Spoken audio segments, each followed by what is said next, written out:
and welcome to the back page. I'm your host, Lis Bee. Today, we'll be discussing Centenary Persuade's Dookie. The story, set in Guyana, chronicles the marriage of Dookie and Shira. When the couple decided to get married, their families were very much against it because Dookie was Hindu and Shira was Muslim.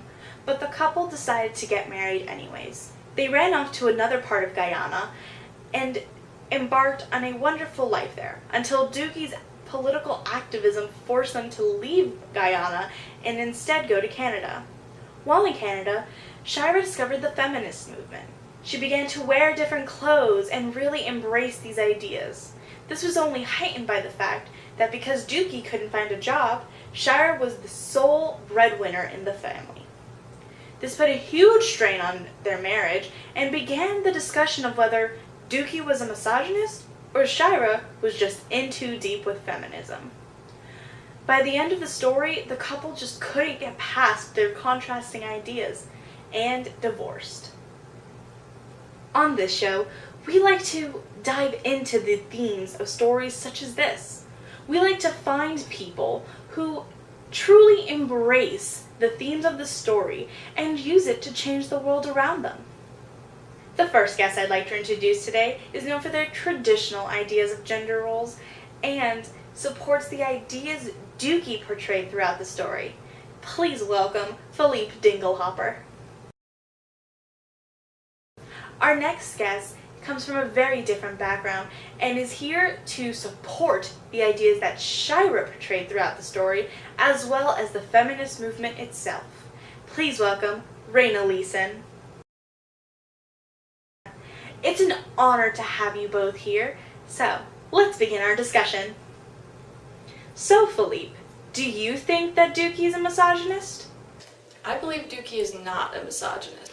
Looking back on Dookie's actions throughout the story, he never showed any sign of despising women. He held firm in his beliefs that women have certain roles in society just as men do, even if they are different. Don't get me wrong, this isn't Dookie hating on women. It's just him trying to maintain the viewpoints that he was raised to know. Rayna, as a person who identifies with Shira, how do you view Dookie's actions?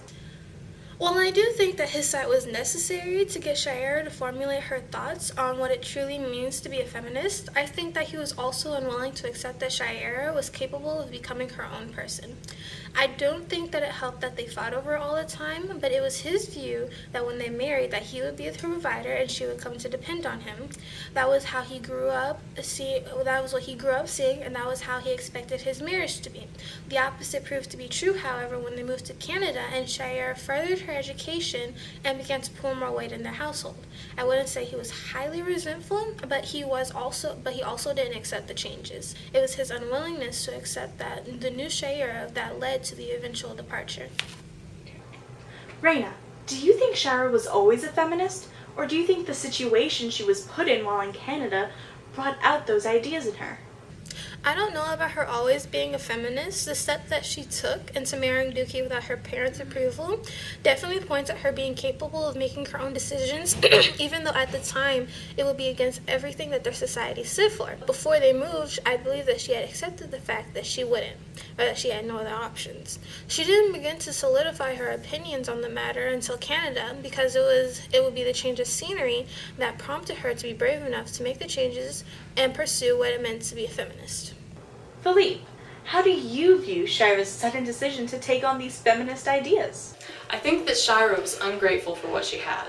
She quickly decided to take after Dookie's aunt and go up to the feminist beliefs, but she never stopped for a moment to think about all that Dookie did for her.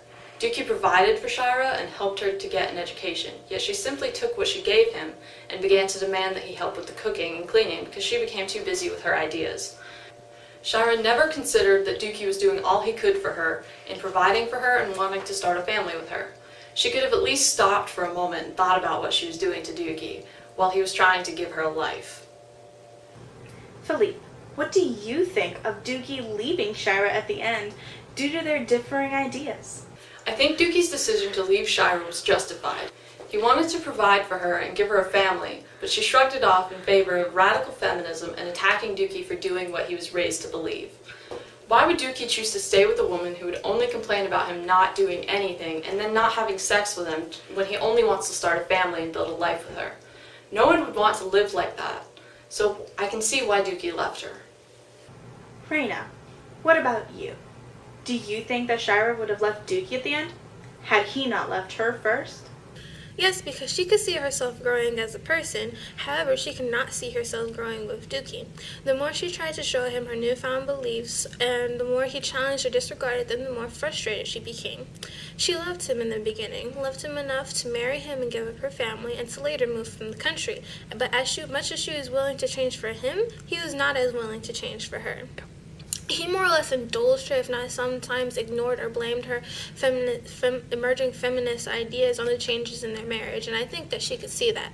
I don't think that she was upset that he left first, as she acknowledged that if Dookie stayed static while she continued to grow, that the relationship would go nowhere. Somewhere along the way, their relationship just stopped being about each other. If she had stayed with him or held on to him, then she would have to eventually acknowledge that she was not as strong as she was trying to become. Phillipe and Rayna, I want to thank you both so much for coming in and joining in our discussion. Thank you for having us today. And to our viewers back home, thank you so much for watching, and we'll see you next time on The Back Page with Lis Bee.